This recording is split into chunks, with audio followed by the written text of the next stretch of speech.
Good afternoon, everyone.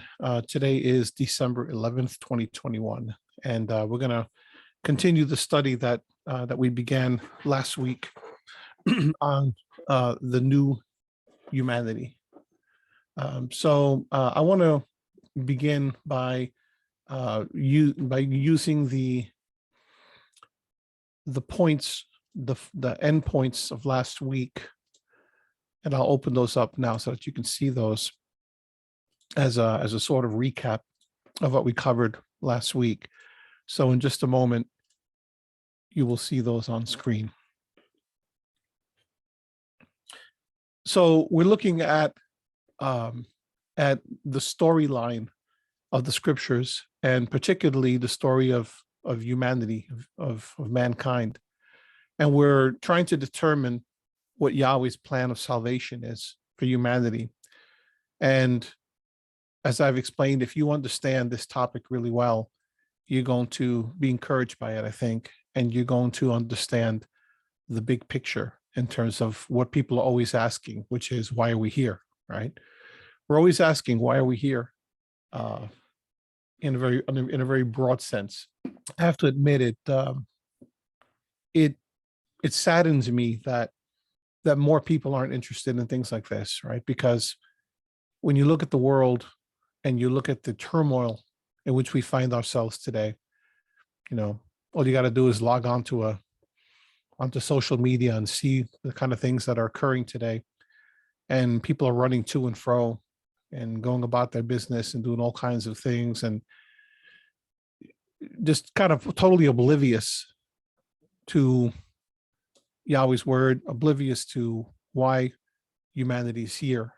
And I think that if people understood this, so much of the purposeless, that sense of purposelessness and aimlessness that people tend to have, I think that would at least diminish, if not outright disappear. I think we could all use some encouragement these days. And I think that the word gives us that sense of encouragement, but we have to be willing to receive it, right? But if we look at the kind of things that I'm teaching today and the next few weeks, Yahweh willing, if we look at them as just some kind of nice, cutesy thing, and oh, that's kind of nice and that's very interesting and that's thought-provoking, but if we don't view it as our story, right? If we don't view it as reality, as not something out of a Disney movie, right? If we don't view it as something that's real, then what does it serve us? Because this is real. This is the answer. This is the answer that everyone is looking for, and so few are finding. So pay very close attention to this because I think it'll help. So let's look at the conclusions of at the end of last week's lesson. We started talking about the cosmic storyline of Genesis 1 to 3, and I'll actually back up just a little bit and go up to this chart, because this chart gives you the full picture. So what it's telling you is that, and I'm going to bring up my pointer here. So if you look at this, at the spotlight that I have here, and if you look at these concentric shapes here, and you start out in the center, it's talking about Yahshua's storyline, right? And that's at the center of the sacred scriptures. Yahshua is the focal point. So when you look at everything from Genesis to Revelation, the idea that's being conveyed by this model here, this representation, is that at the center of it all is the Messiah. At the center of it all is Yahshua. But it doesn't begin with him, right? He is it actually does. It begins and concludes with him, right? But the story itself doesn't begin with him. The story begins out here somewhere, right?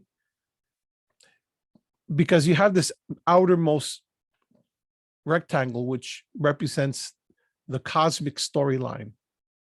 And Genesis 1 through 11 talks about humanity's creation and decline in the very beginning. So Yahweh creates this wonderful being called Adam, and he creates Adam male and female, and he creates Adam to be royalty. He creates Adam to be a priesthood, to be stewards over the earth, to be fruitful and multiply, and to dominate everything that Yahweh has created. In other words, to be co-rulers with him on the earth, because they're made in his image. That's what Adam is all about. That's the answer, right? That's what we're meant. That's our destiny. That's our ultimate purpose, is to be stewards of this creation of Almighty Yahweh's as his representatives, reflecting his glory throughout the earth. And we do that through the many facets of who we are, based upon the particular gifts and abilities that Yahweh has given us in all the different areas that you could possibly imagine, that you can possibly think of. So when you look at this cosmic storyline, you see that creation in Genesis 1. And then, of course, by the time you get to Genesis 3, you see that mankind chooses to go in a direction that causes him, and actually him/her, to fall and to decline. And the remainder of the chapters through chapter 11 shows how all of humanity falls into that pattern. And you were taken through the first, major figures, including people like Methuselah and Lamech and of Cain, right?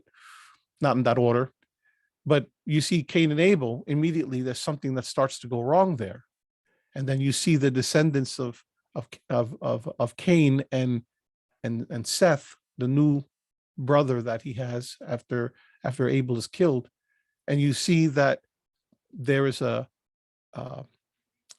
continual decline in all of humanity. So by the time you get to Genesis 6, you start to get the beginnings of the story of Noah, and Yahweh has made a decision to destroy humankind and to effectively start over again, but not from scratch. He starts with one righteous person, who is Noah. And then from Noah's line, he will continue his plan for humanity. What plan is that? Well, the plan to restore humanity to a state of in which he can fulfill his destiny for which he was created. So you see at the end of Genesis 3 that Yahweh prophesies, or he doesn't prophesy, but he gives, he gives a word. He gives this prophetic utterance of what that plan is going to be. So if we just take a break from this chart for a second and instead go over to the scriptures, Genesis 3, this is what Yahweh says when he's addressing Adam and Eve and the serpent. He says in verse 9, then Yahweh Elohim called to the man and said to him, where are you? He said, I heard the sound of you in the garden, and I was afraid because I was naked, so I hid myself. And he said, who told you that you were naked? Have you eaten from the tree of which I commanded you not to eat? The man said, the woman whom you gave to be with me, she gave me from the tree, and I ate. Then Yahweh Elohim said to the woman, what is this you have done? And the woman said, the serpent deceived me, and I ate. Yahweh Elohim said to the serpent, because you have done this, cursed are you more than all cattle, and more than every beast of the field. On your belly you will go, and dust you will eat all the days of your life. And I will put enmity. That's a condition of being enemies. I will make you enemies, right? I'll give you like a spirit of enmity. I will put enmity between you and the woman, and between your seed and her seed, and seed meaning your descendancy, your descendants. He shall bruise you on the head. The man's descendant, shall bruise you on the head, and you shall bruise him on the heel. And then there's more that he gives to Adam and to Eve. But this is of particular interest, right? Genesis 3:15, and I'll put enmity between you and the woman, and between your seed and her seed. He shall bruise you on the head, and you shall bruise him on the heel. So that is widely recognized as a messianic prophecy, a prophecy of the Messiah. So if you go to a place like Romans 16:20, Paul says, the Elohim of peace will soon crush Satan under your feet. Well, what is that? That's an allusion to Genesis 3:15. The Elohim of peace will soon crush Satan under your feet. You also might look at something like John 12, where Yahshua says, in verse 32, and I, if I am lifted up from the earth, will draw all men to myself. But he was saying this to indicate the kind of death by which he was to die. The crowd then answered him, we have heard out of the Torah that the Messiah is to remain forever. And how can you say the Son of Man must be lifted up? Who is the Son of Man? And then Yahshua said to him, for a little while longer, the light is among you, while you have the light, so that darkness will not overtake you. He who walks in the darkness does not know where he goes. While you have the light, believe in the light, so that you may become sons of light. And then he says, when he's kind of the introduction to this passage of scripture, he says, okay, so he says in verse 30, just a few verses before what I originally read, I went up a little too far. Yahshua answered and said, this voice has not come for my sake, but for your sakes. All right, so he says, Yahshua answered and said, this voice has not come for my sake, but for your sakes. Now judgment is upon this world. Now the ruler of this world will be cast out. And I, if I am lifted up from the earth, will draw all men to myself. And then this is what I was reading originally. So I just passed the verse by. So judgment is upon this world. The ruler of this world will be cast out. So we're going to see next week, or in 2 weeks maybe, the Daniel 7 and a description of judgment as the Son of Man is in fact lifted up. And he's lifted up because he's literally lifted up on a cross, which is where Satan essentially bruises him in the feet, right? But at the same time that he's bruised on the feet, in that same act, he is crushing the serpent's head. See, the ruler of this world will be cast out. So what you're seeing here in John 12 is in fact a fulfillment of Genesis 3:15, right? This is where, and is it complete here? No, it's not complete, because from the time that Yahshua, and when I say it's not complete, I mean it's done, right? But there's still some mopping up that has to be done, a mopping up operation, and that's what's been occurring since Yahshua came into power until the present day. Why do I say that it's done? Well, Yahshua himself said it, right? He said it is finished. So it's not like another act has to be done in the future. He said it, it's done. But what's also described is a gospel message, which is an announcement, a pronouncement of the king. So here's the king, and the king is here, but he hasn't fully come onto his throne just yet. This is why Paul doesn't say, over in Romans 16, he doesn't say, that Satan is, that everything is all tied up with a bow, right? He says the Elohim of peace will soon crush Satan under your feet, right? So there's still some to be done, and I'm glossing over this. And more of this is going to be clear as we go through the details of what's happening with this mop-up operation, which is what we're describing with this study, right? But the gospel message is essentially saying to the world, your king is here. Like Yahshua says in Mark, he says, the kingdom of Yahweh is at hand. It's here. It's fulfilled, right? The kingdom of Yahweh is here. It's among you, right? And at the time that he said that, it wasn't done quite yet, because it was done when he was on the cross. That's when he crushed the serpent's head while his heel was being bruised, if you will. So that's a fulfillment of Genesis 3:15. But the gospel message is essentially saying to the world for over 2,000 years, your king is here, and there's some things that are being done to prepare the way for him, but he's here, and you need to begin living your life as if he is already on his throne. Now, why the wait of 2,000 years? I have no idea. We can ask Yahweh that someday. I have no idea. But just remember that, like Peter says, that to him, 1,000 years is like a day. So in the big scheme of things, it's really not that much time when you think about it. For us as human beings with a short lifespan, it seems little.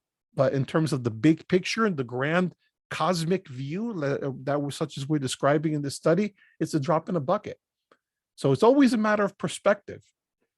So as we look into this material over the next few weeks, try to always keep that in mind, that this is what is happening here, right? This is the story of humanity being created for something great.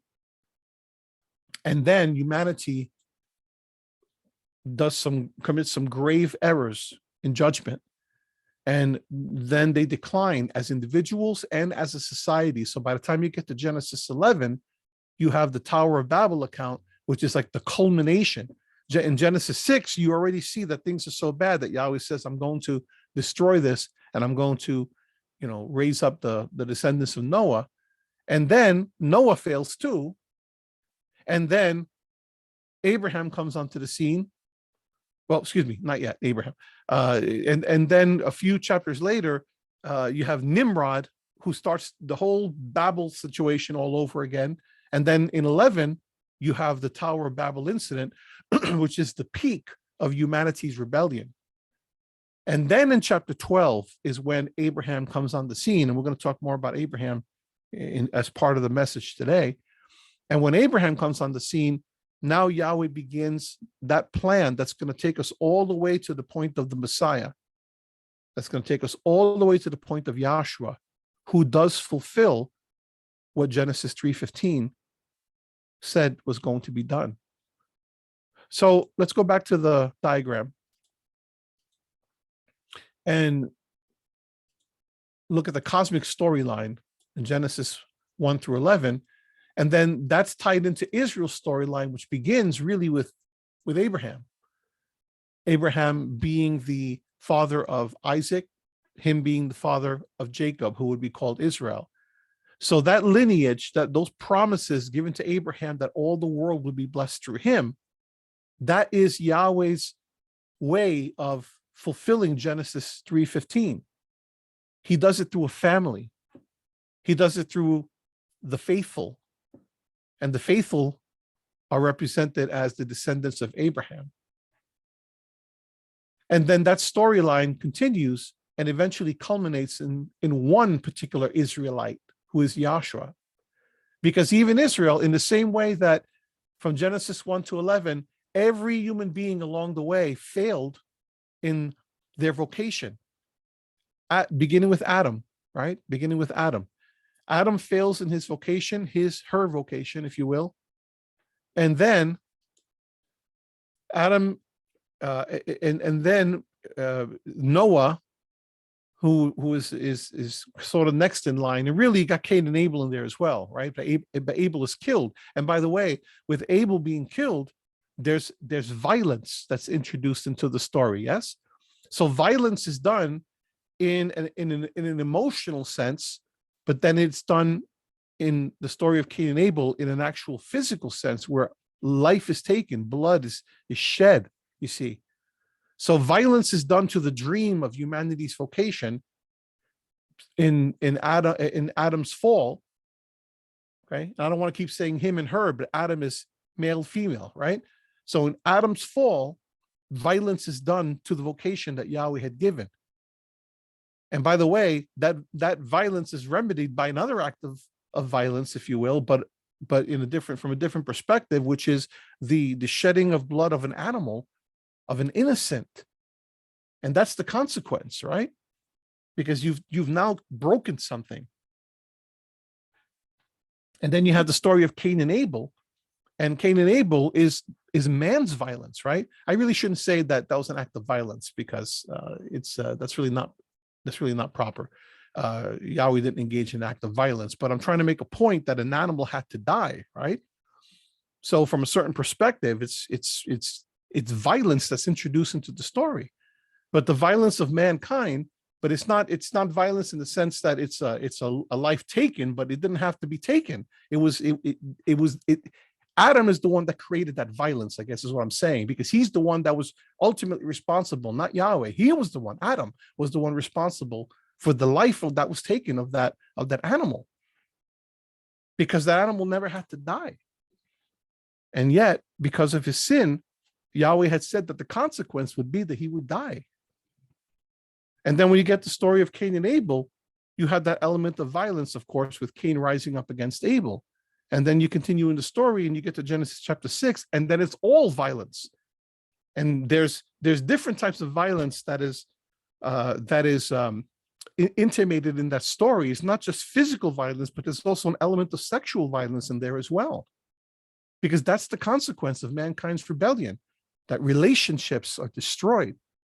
And it becomes about taking what is yours. And you see that concept of taking something, right? To take something in the sense in which it's presented in the scriptures with relation to mankind to one another is a violent act.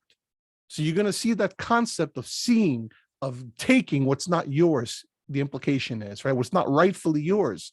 Just like Adam took upon himself authority that he was not supposed to have, knowledge that he was not supposed to have. He was allowed to have any of the trees, anything that he wanted. He had everything laid before his eyes.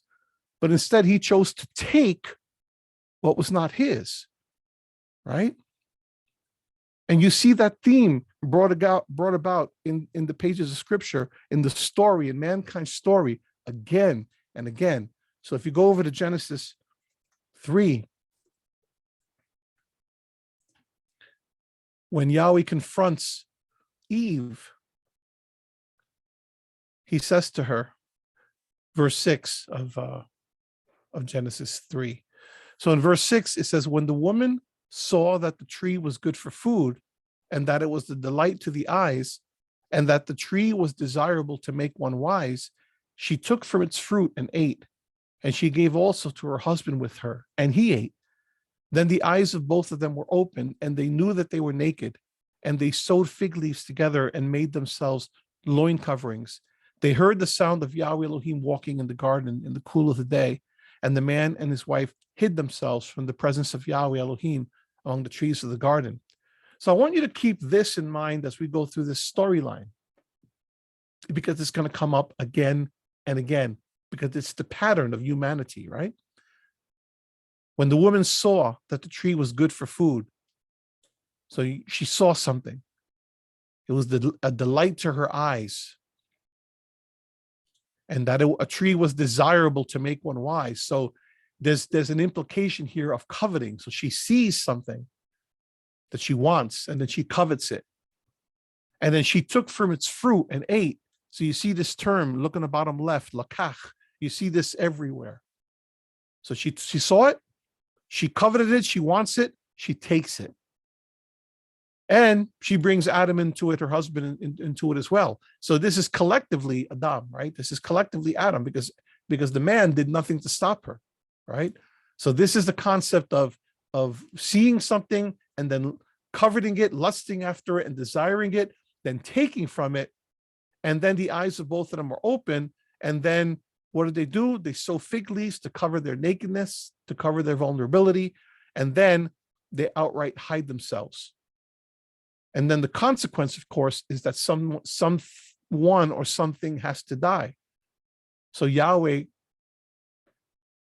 kills an animal, sheds blood on their behalf. So keep that in mind, because we're going to come back to that theme in just a little bit. So going back to the diagram, the storyline continues. So Adam fails in his vocation. Then all the elements of Israel, all the players in Israel fail. Noah, Abraham. Well, if you're looking in order, Noah, Abraham, Isaac, Jacob, who is named Israel, right? They all do good. They all have potential, but they all ultimately fail. And then later on, you have also, we can add to that, we can add Joseph, we can add David, and we'll look at them today as well. And ultimately, they all fail. So Yahweh had said that there was going to be someone from this family line who would do this. Well, his promise is sure. So along the way, he sends a perfect Israelite, and that's Yahshua. And then that's his storyline. And somewhere in the middle of year 2, we have to look at Daniel and the Son of Man, because that's Yahshua. Okay.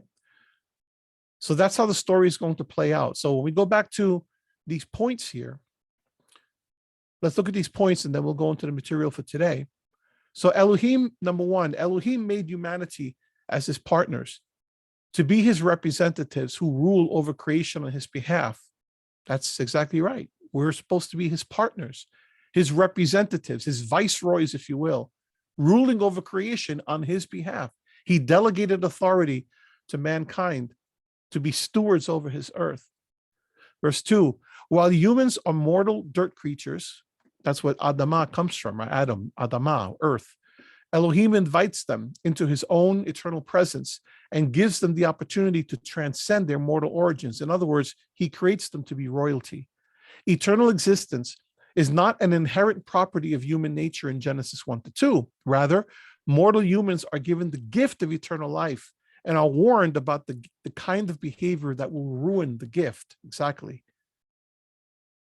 And by the way, this is also brought out in 6:23, Romans. For the wages of sin is death, but the free gift of Elohim is eternal life in Messiah Yahshua, our master. So eternal life was always freely there. So when he placed Adam in the garden, he said, you can eat freely of any of these things, right? Matter of fact, he could also eat freely of the tree of life, right? The only thing he couldn't eat freely of, he wasn't supposed to eat at all, was the tree of the knowledge of good and evil. But the tree, but from the tree of the gift of the tree of life, that fruit he could have eaten freely, and there was nothing he had to do. There was nothing he had to perform in order to do that. He just had to freely eat, and as long as he was innocent-minded, he did that freely. But what happened? That eventually, in his corruption, after he ate of the other fruit, Yahweh said, I don't want you to eat freely of this anymore because you will live forever in a condition of corruption. And because he loves his creation, he doesn't want his creation to live in corruption. So he banned mankind from the garden, sent them away so that they couldn't freely eat from the tree of life. The wages of sin, the payment of sin is death, but the free gift of Yahweh is eternal life. Let's go back to the pages here. So mortal humans, and we're still in 2, are given the gift of eternal life and are warned about the kind of behavior that will ruin the gift. When the humans foolishly join the spiritual rebel in Genesis 3 and take their own knowledge of good and bad, they both rebel against Yahweh and also take a cheap substitute for the tree of life. They would rather have their own wisdom than Yahweh's gift. 4, in an act of severe mercy, Yahweh exiles the humans so that they do not live eternally in their corrupted state.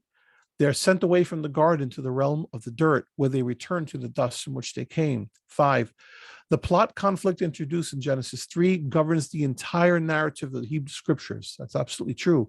Yahweh's mission is to restore humanity to their lost calling, their lost vocation. It's not about, salvation is not about just, hey, you sin, you individual sinner, and therefore salvation is to bring you back to a condition of grace. That's part of it.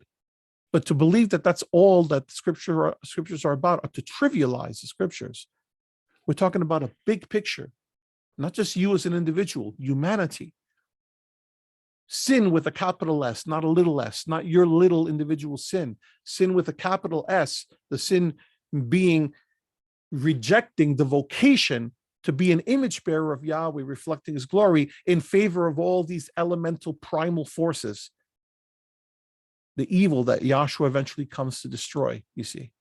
So Elohim's mission, continuing 5, is to restore humanity to their lost calling, to reinstall them as his image-bearing partners who can rule the world in the eternal power of immortal life and love. Yes. And 6, the solution is seen in Yahweh's purpose to raise up a seed, a descendant from the woman, Genesis 3:15, who will both overcome spiritual evil at its source, in other words, to strike the head of the snake, while also dealing with the horrific consequences of human and spiritual evil, in other words, to be struck by the snake. And these horrific consequences of human and spiritual evil are the forces that Yahshua came to conquer, and are the forces that continue to this day to try to fight against us and against him in this mop-up operation that is occurring. In other words, what we need is a new kind of human who will confront evil in Yahweh's good world and overcome it in a surprising and paradoxical way. So let's talk about the Israel storyline. So throughout the Hebrew scriptures, we are introduced to a whole lineup of heroes and heroines who for brief moments, are presented as spiritual candidates for the promised seed of Genesis 3:15. Each narrative character steps onto the stage with great promise and hope, only to fail and leave their story as an image, a pointer to the anticipated seed of the woman who will fulfill the promise. So if you remember when we went through Ezra and Nehemiah, I talked about different things like people trying to restore the Torah, people trying to restore the temple. Remember that? And then I said, but each one shows an account of, okay, they went this far, but they couldn't go any further. Or they went this far and they couldn't go any further. And I think it would be helpful to show that chart again of Ezra and Nehemiah to illustrate that, because I think that would be helpful. Can everyone see that? Is that showing up on screen? The temple, Torah and community, city walls. These are all the things that they're trying to restore after the exile. But then in Nehemiah 13, we learned that the temple is still being neglected. The Sabbath is being dishonored, right? Which is representative of the Torah that's being dishonored. And they're within sight of Jerusalem's walls, but they're still not where they need to be, and there's still disorder and disarray. So everything begins with hope and ends with disappointment. You see that here? But then the book points out the need for what's really needed here, which is a new heart. So things like are described in Jeremiah 31 and Ezekiel 36. So what's happening here is that Zerubbabel and Ezra and Nehemiah, they're all paving the way, but just like Noah and Joseph and Abraham and David, just like all of these figures are types of what's to come, so are Zerubbabel, Ezra, and Nehemiah in their time. It's like everyone is, they're like moving towards it, right? They're moving towards it, but they can never quite reach it. It's always out of reach. The ultimate thing is out of reach. What is the ultimate thing? It's Eden restored, right? It's Torah restored. It's temple restored. It's the story made whole again, made complete. And they keep coming short. But there's one who can make the story complete. And that, of course, is Yahshua. And that's what we're working towards, right? So let's go back to the pages here and see how that plays out in the story. Each narrative character steps onto the stage with great promise and hope, only to fail and leave their story as an image, a pointer to the anticipated seed of the woman who will fulfill the promise.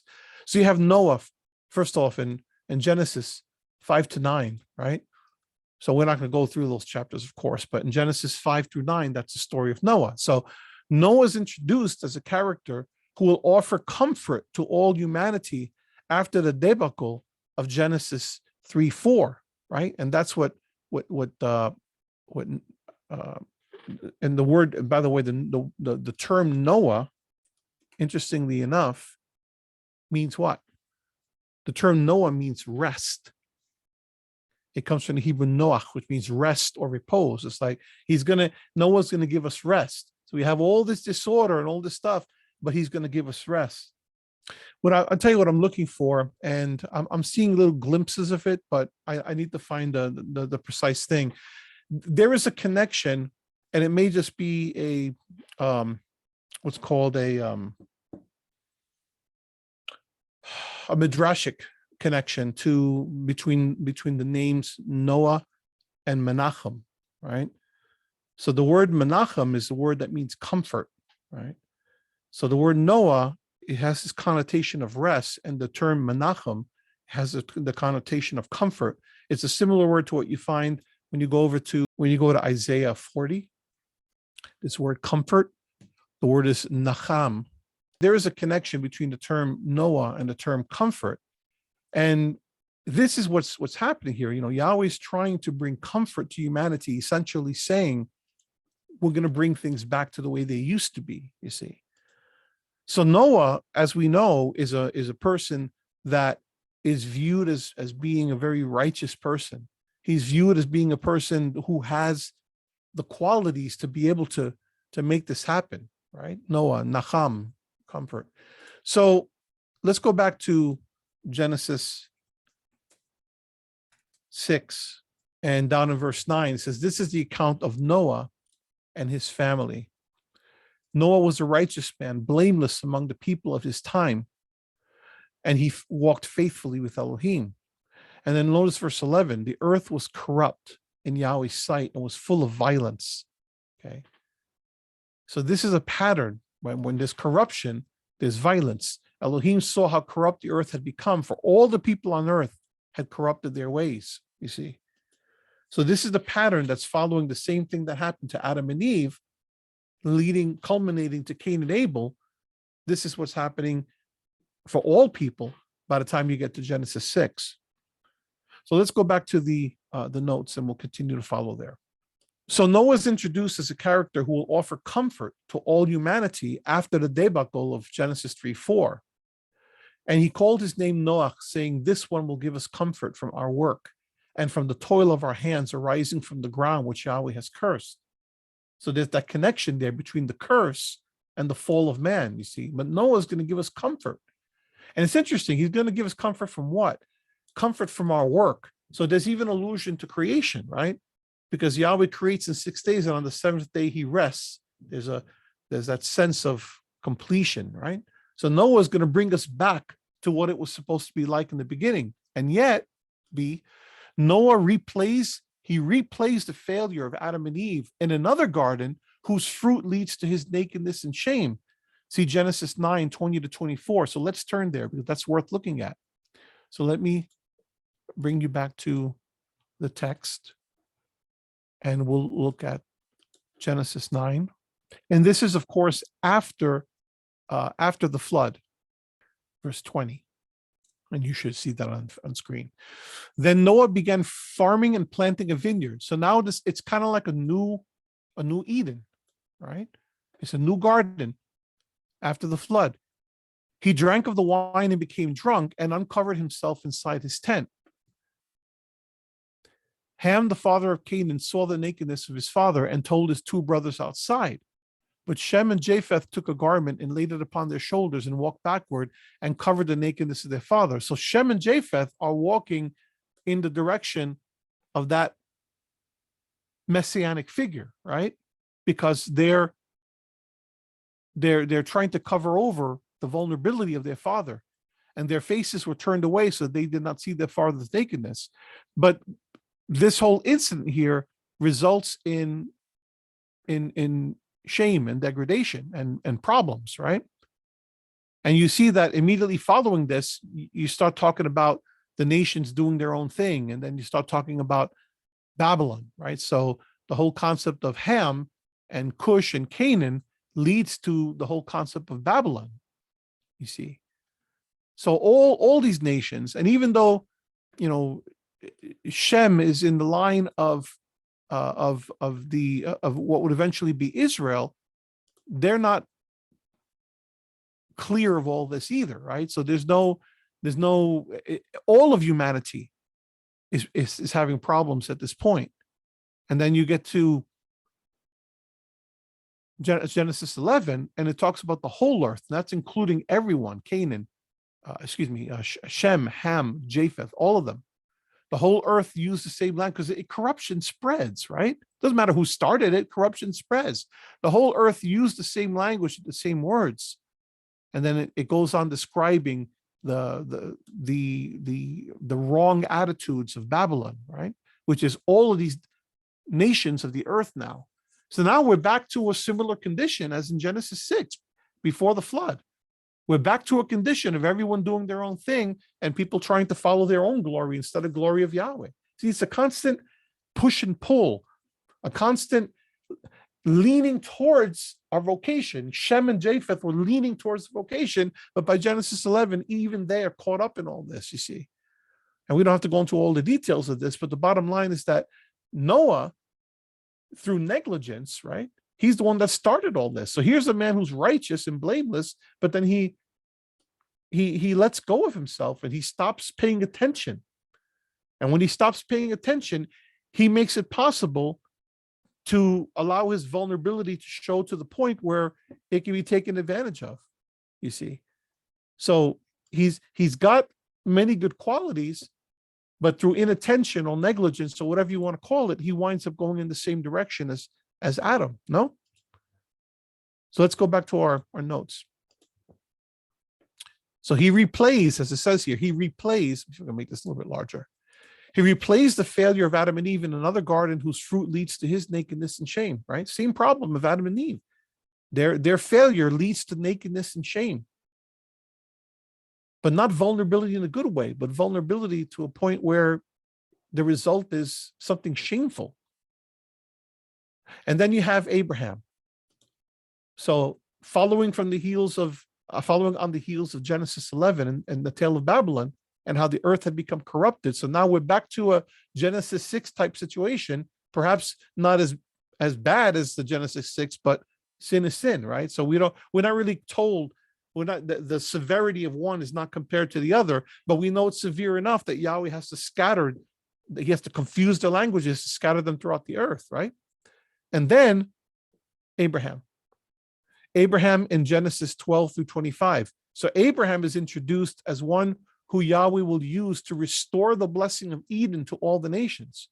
So you look at Genesis 12, and I will make you a great nation, and I will bless you and make your name great, and so you shall be a blessing. And I will bless those who bless you, and the one who curses you I will curse.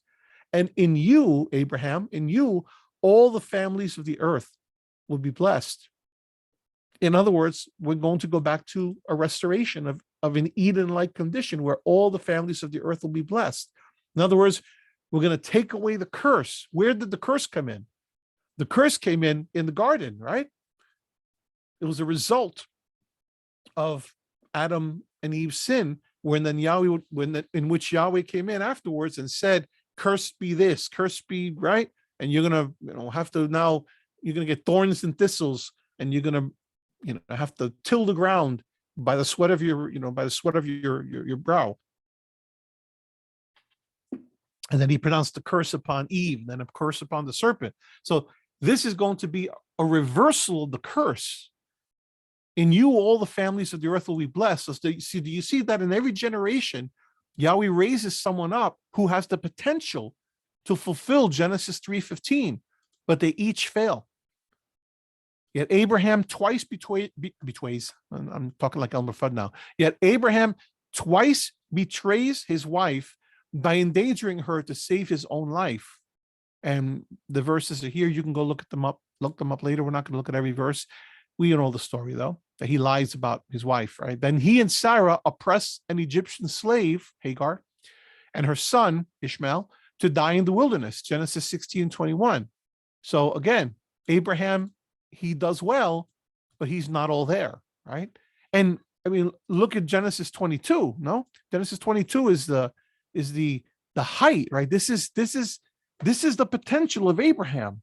When he tests Abraham, Yahweh tests Abraham, says to him, Abraham, he says, "Here I am." He said, "Take now your son, your only son, whom you love, Isaac, and go to the land of Moriah and offer him there as a burnt offering, an olah, on one of the mountains of which I will tell you." What is an olah? An olah is a whole burnt offering. In other words, offer him wholly. You're not going to hold anything back. An olah is a sacrifice that is completely consumed. You don't eat any part of it. You consume the whole thing, and the smoke rises to heaven. In other words, symbolically, it is a complete and thorough offering. You're going to offer the one whom you love, Yechidaka, the one who is as your own soul, Isaac. And of course, what are the ultimate ramifications of this? This is father-son language, right? The one, your son, your only son whom you love. And I've explained many times, it's not only as in this Yahid, but the term is Yahidacha, which means you're the one with whom you are one. In other words, he's like the most intimate relationship with you. The implication is he's so close to you that it would be unthinkable for you to part with him, especially in this way as an offering. Are you willing to do that, Abraham? Are you willing to give up something that is so close to you, closer than anything? And the reflection is the reflection of Yahweh's relationship with his own son,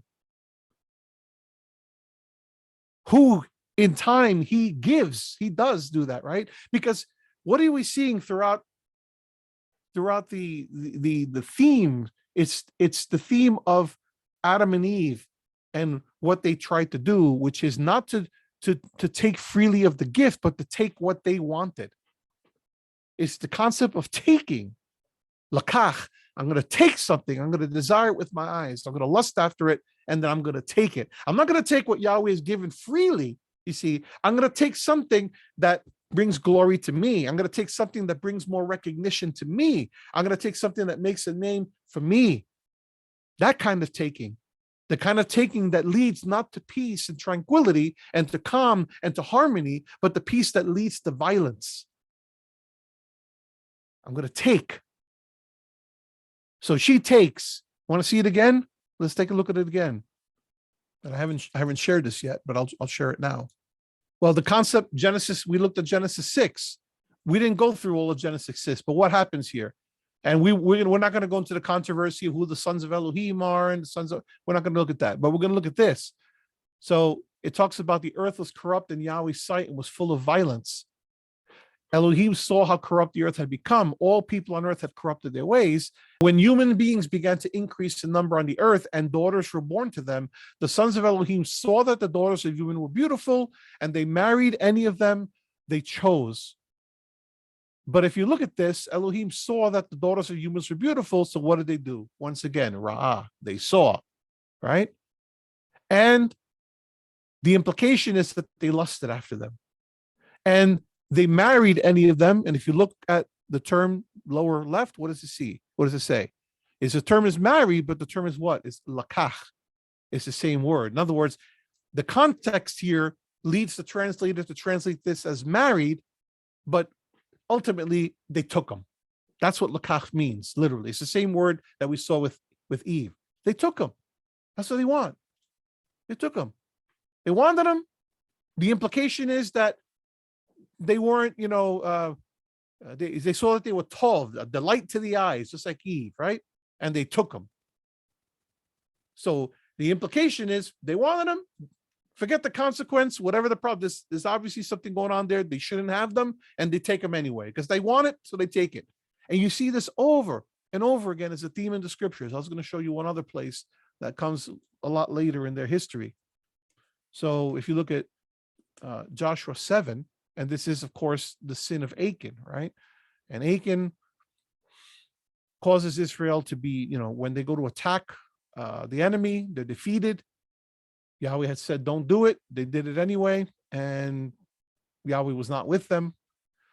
And then Joshua gets everybody together and he says, okay, we're going to get to the bottom of this. And he finds out that Achan, they do lots and the lot falls on Achan. He says, my son, Yahshua 7:19, give glory to Yahweh, the Elohim of Israel, and honor him. Tell me what you have done. Do not hide it from me. Achan replied, it is true. I sinned against Yahweh, the Elohim of Israel. This is what I've done. When I saw in the plunder, Ra'ah, there it is, lower left, in the plunder, a beautiful robe from Babylonia, Tov, there it is again, a delight to the eyes. And by the way, notice how this is a corruption of goodness, right? Because when Yahweh looks, he creates the earth. And by the way, what does Yahweh do? He creates.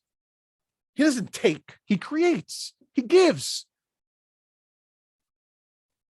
He gives to Adam all the things that he needs. It's about giving versus taking. You see that?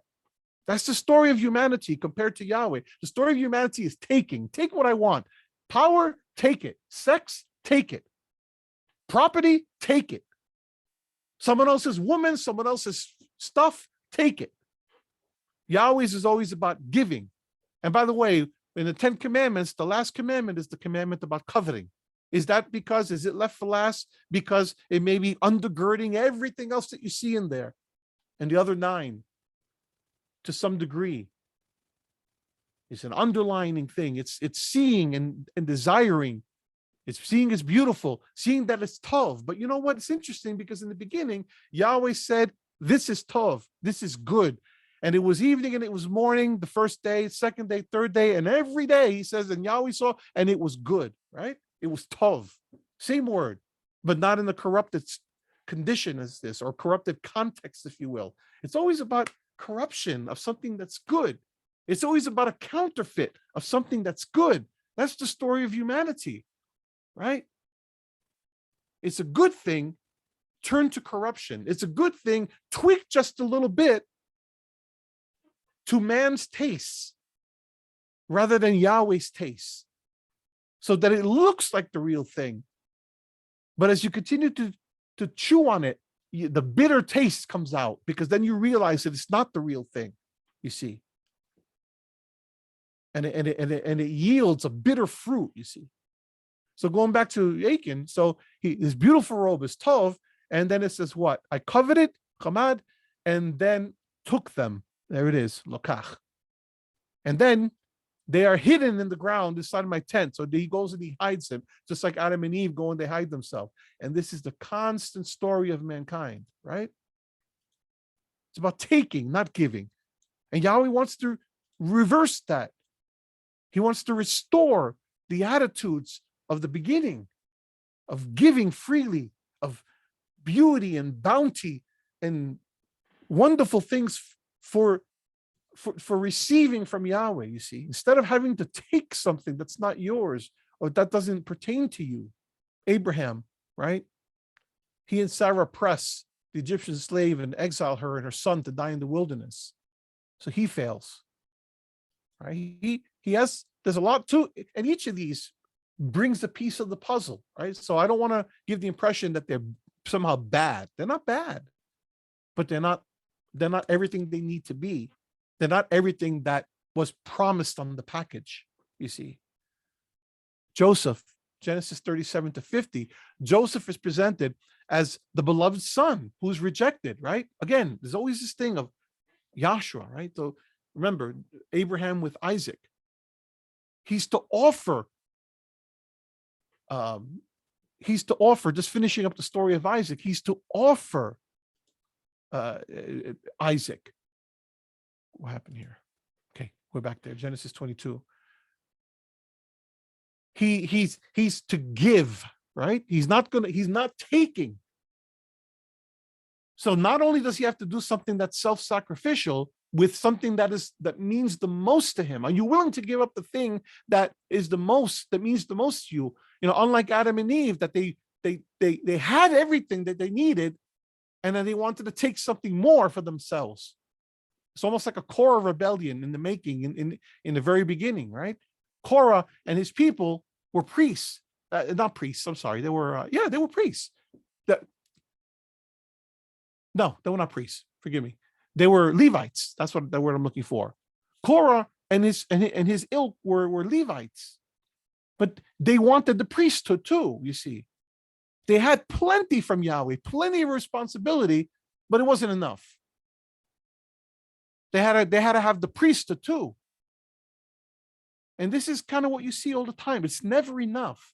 So in this act that Abraham was supposed to do in this test, it's like, Abraham, let me put you to the test. Are you going to be willing to give everything and not hold back some for yourself? The one who's as your only soul, are you willing to give? And Abraham's answer was yes. And this is why, Abraham's righteousness, his belief in Yahweh was credited to him as righteousness. And that gives us the basis of covenant, yes, that you see in Romans. How that covenant justice is typified, is represented, is exemplified by Abraham, you see. But even Abraham couldn't go all the way and be complete because he had already failed in a number of other ways. But Yahshua finished what Abraham couldn't start, you see. But this is a great lesson here, that he took the wood of the burnt offering, he laid it on Isaac, and he went. He's about to offer him. He's about to give everything. And Yahweh says, no, no, no, stop. But this is shadowing what's to come, right? So let's go over to Joseph. So Joseph is presented as the beloved son who's rejected and persecuted by his brothers, but exalted by Yahweh from the pit to rule over the nations. He's the beloved son. Joseph's dreams, get this, Joseph's dreams in Genesis 37 hint back to humanity's lost calling to rule over heaven and earth as Yahweh's partners. Where do you see that? In the dream that he had, right?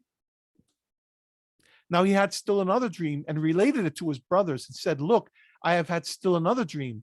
And behold, the sun and the moon and 11 stars were bowing down to me. And of course, the sun, moon, and 11 stars are representing his mother and father and his brothers who represent Israel, right?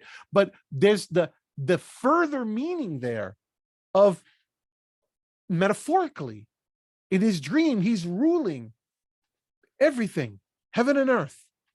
Heaven and earth joined together. You see how all this hook and eyes together?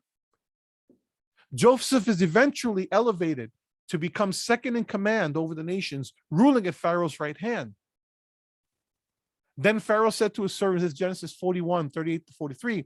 Then Pharaoh said to his servants, and look, as we read this, look at the sections that are bolded, because they give you clues as to what's happening in this storyline and how it relates to the other pieces, right? Then Pharaoh said to his servants, can we find a man like this in whom is the spirit of Elohim?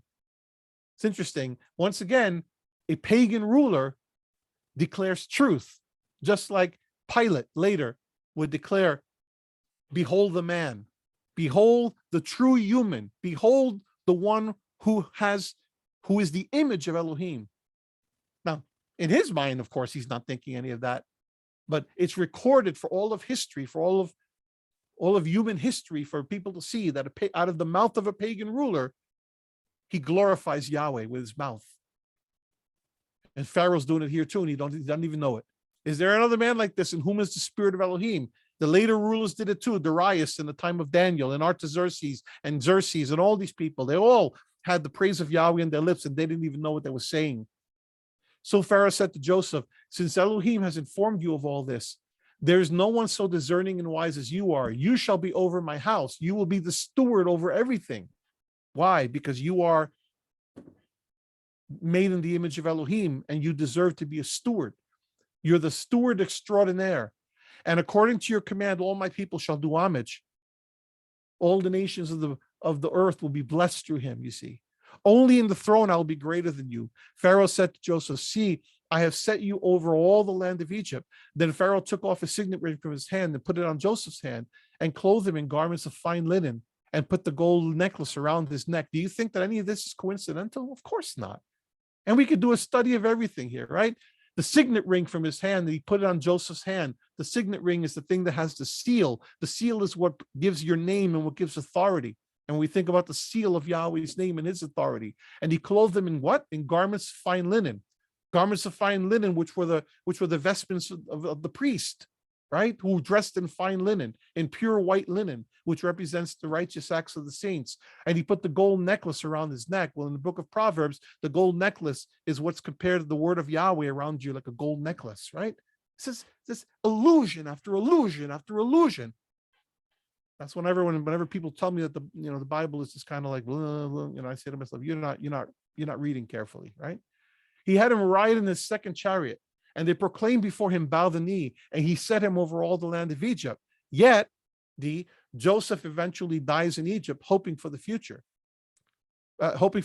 exodus from their exile and the return to the land of Yahweh's promise. So Joseph doesn't necessarily do anything wrong, right? He doesn't do anything, but he doesn't fulfill this promise. But yet he sees it, right? He looks from afar. You think about Hebrews chapter 11. Hebrews chapter 11 typifies a lot of this, right? It's things that these men, and in some cases later in their history, women, they saw from afar, but it was not going to be fulfilled by them, you see. So if you go over to Genesis 50, He says to his brothers in verse 24, he says, I am about to die, but Elohim will surely take care of you and bring you up from this land to the land which he promised on oath to Abraham, to Isaac, and to Jacob. That promised land. And that promised land is representative of what? It's Eden, right? Yahweh will surely take care of you. Keep trusting in Yahweh. Keep looking towards him. May not look like it now, because you're in the middle of all this. And by the way, they haven't even started their servitude yet, right? So he knows there's something going to happen in between here that's not going to be pleasant. But he has faith that Yahweh's ultimate destination for them is not Egypt. Egypt is not the end of their story, right?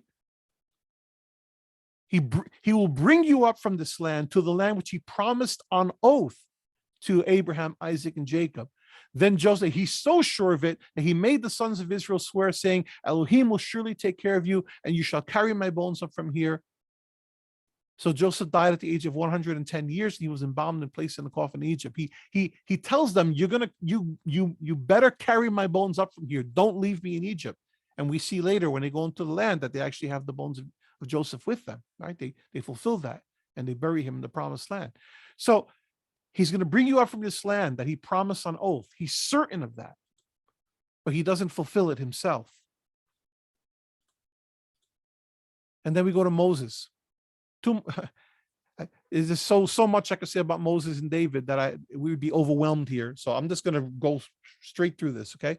Moses in Exodus 2 through Deuteronomy 34. Moses is presented, because he lays it out very well here, so I'll just kind of stick with the script. Moses is presented as a royal priest who confronts human and spiritual evil among the nations. That in itself is a sermon or two.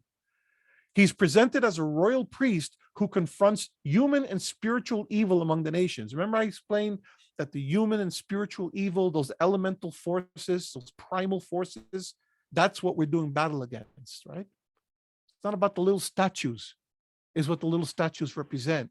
It's not about the big statues and the big temples and all that. It's what those things represent, the power behind the throne, which is these human and spiritual evil forces, the principalities and the powers of darkness that Paul refers to, and the dominions that we're defending against, that you see in Ephesians, places like Ephesians 6.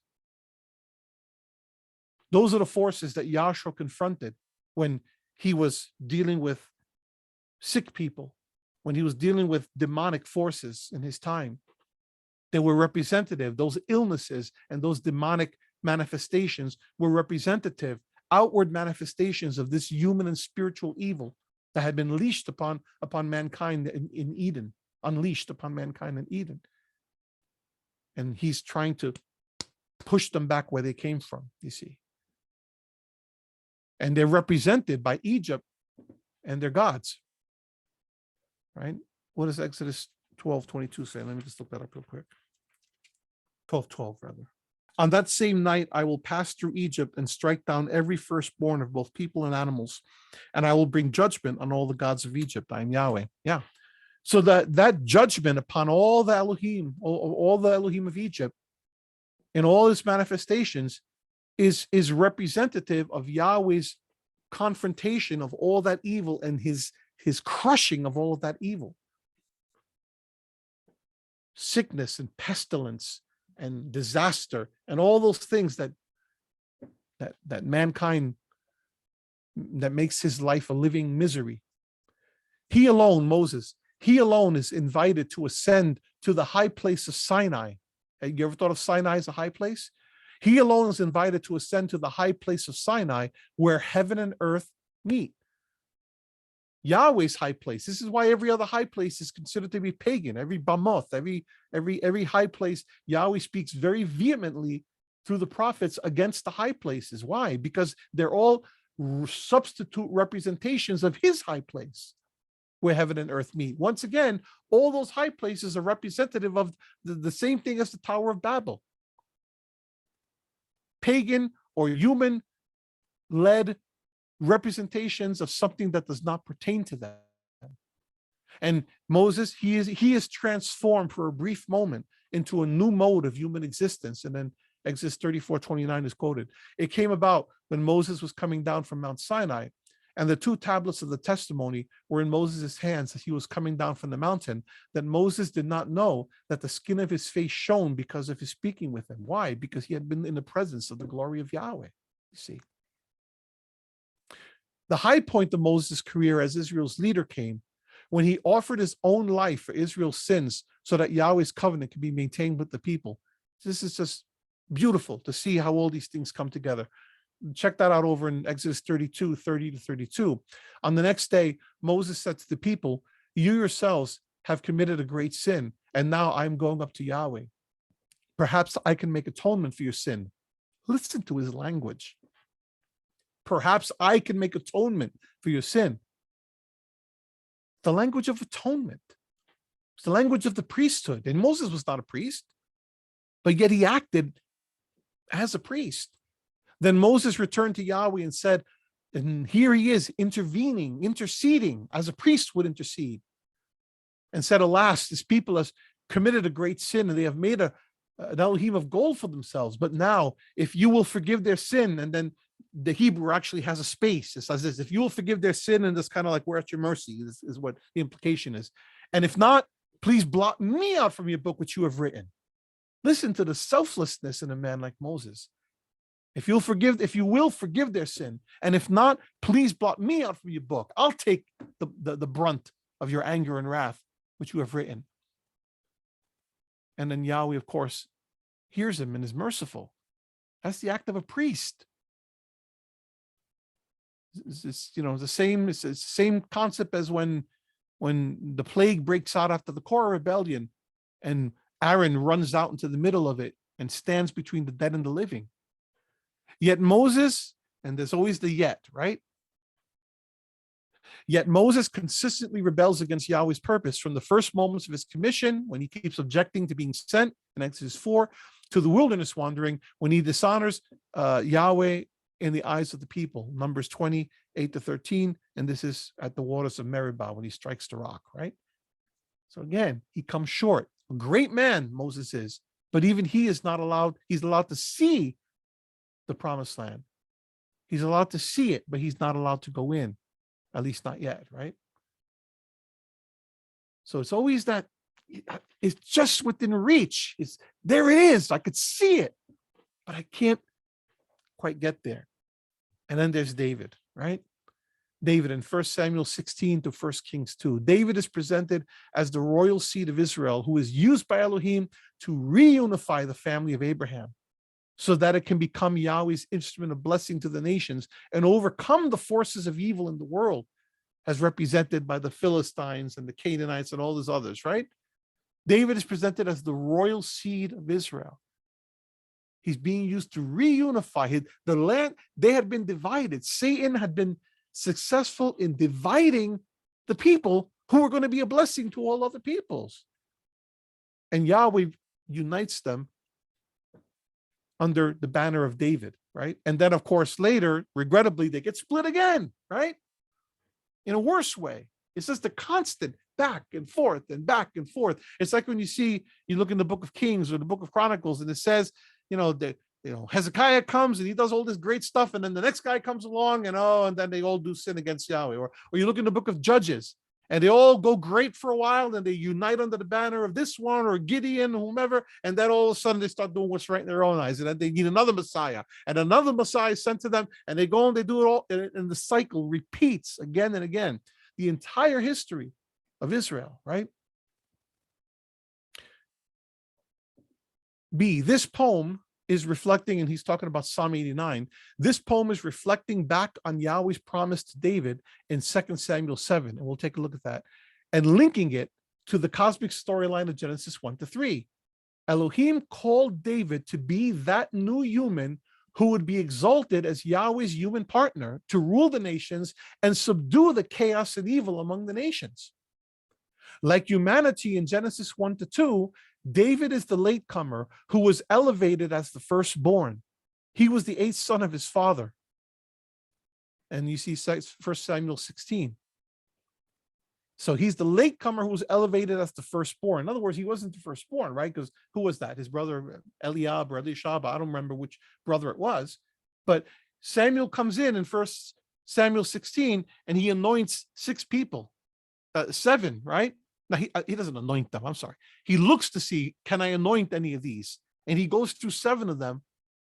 And Yahweh says, it's none of these. And then he says to Jesse, he says, is that all of them? And he's nervous, right? Is that everybody? Well, there's the youngest one, right? He's out tending the sheep. He's not really important, but if you want to see him, I'll get him too, right? That's the kind of the feel that you get of that. He's a latecomer, but he's elevated to the status of firstborn, right? He's the 8th son of his father, the new beginning, if you will, right? So look at this poem, Psalm 89. He says, once you spoke in vision to your righteous ones and said, I have given help to one who is mighty. I have exalted one chosen from the people. One chosen. David, remember, is representative of the Messiah. All throughout the scripture, he's represented as the one who is a shadow, a type of Messiah. I have found David, my servant. Right? David, my servant. Sounds a lot like my suffering servant, right? With my holy oil, I have anointed him. He's a Mashiach. With whom my hand will be established. My arm also will strengthen him. The enemy will not deceive him, nor the son of wickedness afflict him. But I shall crush his adversaries before him and strike those who hate him. You shall bruise his heel, but he shall crush your head. My faithfulness and my loyal love will be with him. And in my name, his horn will be exalted. The horn is representative of power. He's going to be exalted to power. I shall also set his hand on the sea and his right hand on the rivers. I will set his hand on the sea and his right hand on the rivers. It kind of reminds me of, I saw another strong angel, Revelation 10:1. I saw another strong angel coming down out of heaven, clothed with a cloud. And the rainbow was upon his head, and his face was like the sun, and his feet like pillars of fire. And he had in his hand a little book which was open. He placed his right foot on the sea and his left on the land. And he cried out with a loud voice, as when a lion roars. And when he had cried out, the 7 peals of thunder uttered their voices. When the 7 peals of thunder had spoken, I was about to write. And I heard a voice from heaven, saying, seal up the things which the 7 peals of thunder have spoken, and do not write them. Then the angel whom I saw standing on the sea and on the land lifted up his right hand to heaven and swore by him who lives forever and ever, who created heaven and the things in it, and the earth and the things in it, and the sea and the things in it, all of creation, heaven and earth joined together, that they will be delayed no longer, but in the days of the voice of the 7th angel, when he is about to sound, then the mystery of Yahweh is finished, as he preached to his servants, the prophets, right?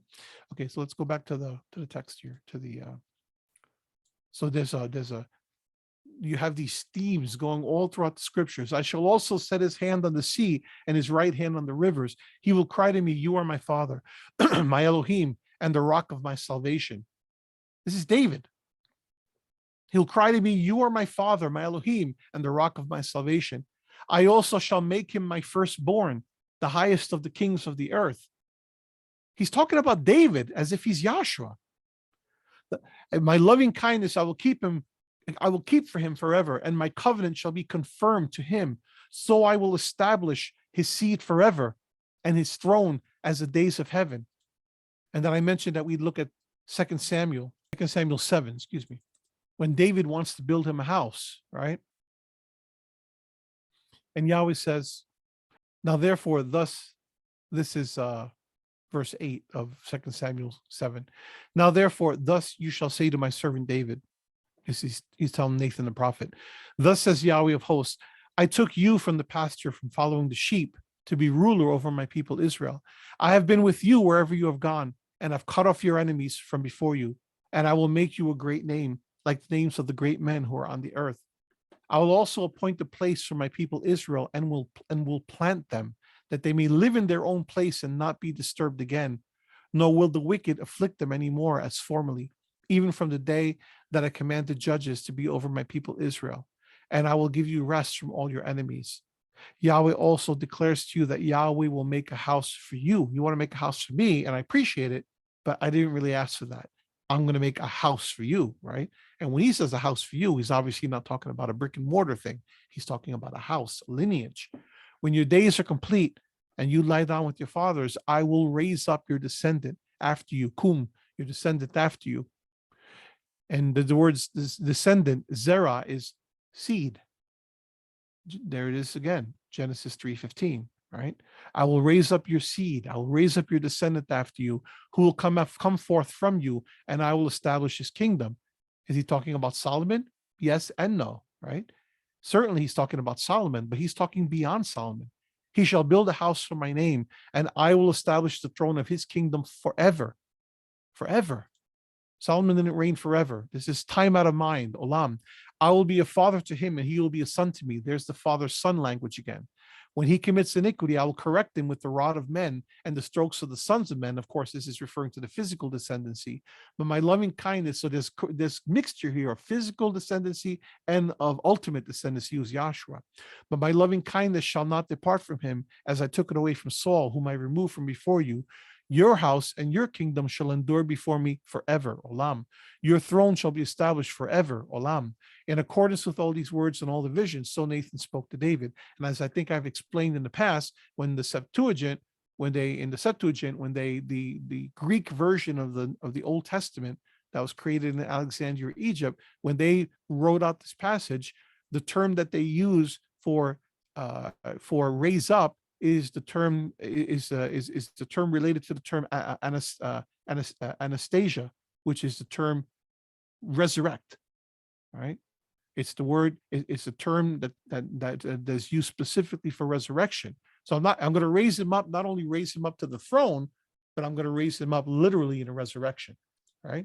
And there's other things that we could see there as well, but we'll move on, go back and finish up here. So he says in Psalm 89:29, we see humanity's lost calling reappear. I will establish his seed forever and his throne as the days of heaven.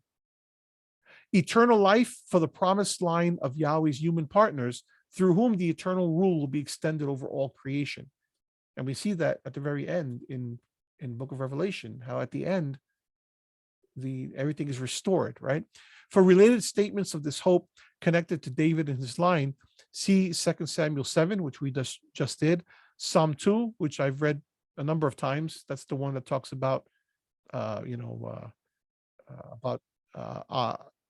the nations raging against Yahweh. And then he says, I've established my king in Zion. And he says to honor the son, right? And 72 is a similar type of psalm, and Psalm 110, which is reproduced here. Yahweh says to my sovereign, this is David speaking, right? Yahweh says to my sovereign, sit at my right hand until I make your enemies a footstool for your feet. Yahweh will stretch forth your strong scepter from Zion, saying, rule in the midst of your enemies. Your people will volunteer freely in the day of your power. This is a reference similar to what you see in the story of Gideon, when the ones that remained, the 300 that remained, were volunteering themselves freely. In holy array from the womb of the dawn, your youth are to you as the dew. Yahweh has sworn and will not change his mind. You are a priest forever, according to the order of Melchizedek. And that's just verses 1 and 2 of Psalm 10. And it goes on talking about the messianic figure. Here, David is portrayed as speaking here in this psalm. Here, David is portrayed as speaking of another master whom Yahweh will elevate to sit beside the eternal throne and rule over the nations from Jerusalem. And by the way, we see a similar picture in the book of Daniel, in Daniel chapter 7, which Yahweh will get to next time. Notice that this ruler is also a priest, combines king and priest together. That's Yahshua, which was not true of any of David's sons who ruled in Jerusalem. That's absolutely right. Rather, this poem anticipates that the future seed of David will be both a king and a priest, like Adam and Eve, who ruled as the royal priests in Eden. And I don't know if you've ever thought of Adam and Eve as royal priests in Eden, but that's exactly what they were. Yet David replays the sin of Adam and Eve and Cain, right? And the sons of Elohim that we saw in Genesis 6. So Genesis 3 to 4 and Genesis 6 are replayed even in the case of David. And this is this beautiful chart here that shows you the comparison, right? So let's take a look. Now, when this is 2 Samuel 11, 2-4, this is the account of his sin with Bathsheba. Now, when evening came, David arose from his bed and walked around on the roof of the king's house and from the roof he saw, there it is again, he saw a woman, Isha, bathing, and the woman was very good of appearance. Tovot.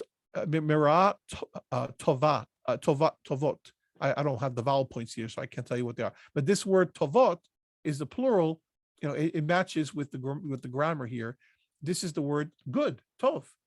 So it's the same stuff we looked at before, right? And we see it here in Genesis 2, Genesis 3. And Yahweh caused to sprout from the ground every tree that was desirable of sight. And I don't know how this word is pronounced, mirah maybe, but this is the word ra'ah, and good, tov, for eating. So this is what I was saying before, that this is the good thing, and then it's corrupted, right? It's the same words, but in the context, in the subsequent context, there's a corruption of what was good. Every tree that he did was desirable of sight and good, but the desirable of eyes and good that the humanity saw turned out to be in the context of corruption. So when the woman, Isha, that's why he compares Isha here, saw, Ra'ah, that the tree was good, tov, for food, and that it was delight to the eyes, and that the tree was desirable to make one wise, she took, lakach. David sent messengers and took, lakach, her. And when she came to him, he lay with her, and etc. Okay? Bathsheba. So same stuff over and over and over, right? 2 Samuel 12:9. Why have you despised the word of Yahweh by doing evil in his eyes? You have struck down Uriah the Hittite with his sword. Why did he strike down Uriah the Hittite with the sword, by the way? He did it because he was trying to hide what he did, which is what everybody else did, right? Except, they may have hidden something in the dirt or whatever, or behind the, in the tent somewhere, like in the case of Achan. David does it by arranging for circumstances, abusing his power, and using the circumstances to hide the act in an act of cover-up, right? You have struck down Uriah the Hittite with the sword, have taken his wife to be your wife, and have murdered him with the sword of the sons of Ammon, Harag, murdered. And then this is Genesis 4. Then Yahweh said to Cain, why are you hot with anger? Right? Why are you doing what's evil in his eyes? That's the connection. And he goes through the whole explanation of talking to Cain. And it came about when they were in the field that Cain rose up against Abel, his brother, and murdered Harag him. He murdered him. Same pattern, right? This is Genesis 6. Came about when men began to multiply in the face of the land, and daughters were born to them. The sons of Elohim saw, Ra'ah, that the daughters of men were good, Tov, and they took, Lakach, women, married women. I think married is too tame a translation. I don't think that's a good translation at all. I think they should have left it untouched and be literal there and say, and they took women for themselves, because that's what they did. They didn't marry women, have a nice ceremony and everything. They took them, right? There's something violent that's occurring there, you see. And that's not reflected in many of the texts in the translations that we have. And the land was corrupted in the eyes of Yahweh, and the land was filled with violence. So you could take a closer look at this at your leisure, and you can see the connections between them. Through the repetition of key vocabulary, the sin of David is set in comparison with the rebellion stories in Genesis 3-6. Just as humanity forfeited its access to the tree of life and partnership with Elohim in ruling the world, so now David loses his chance to embody Yahweh's rule over the nations. Just as the sons of Elohim violated the boundary between heaven and earth, so also David forfeits his chance to become the promised seed that would rule over heaven and earth. And then 3 quick conclusions to this Israel story, and we'll be done for today. All of the narrative characters are presented as images of the anticipated seed of the woman promised in Genesis 3:15.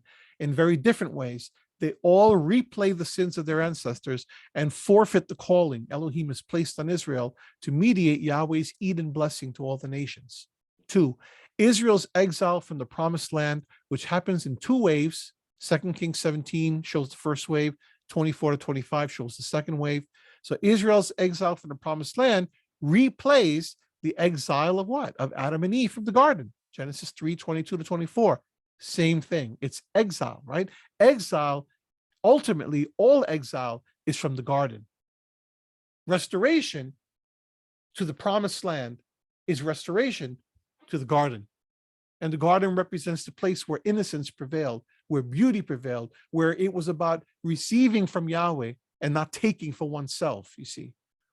3, these portraits of humans at their best in the figures of Noah, Abraham, Joseph, Moses, and David stand in the Hebrew scriptures as anticipatory images of the one who is to come.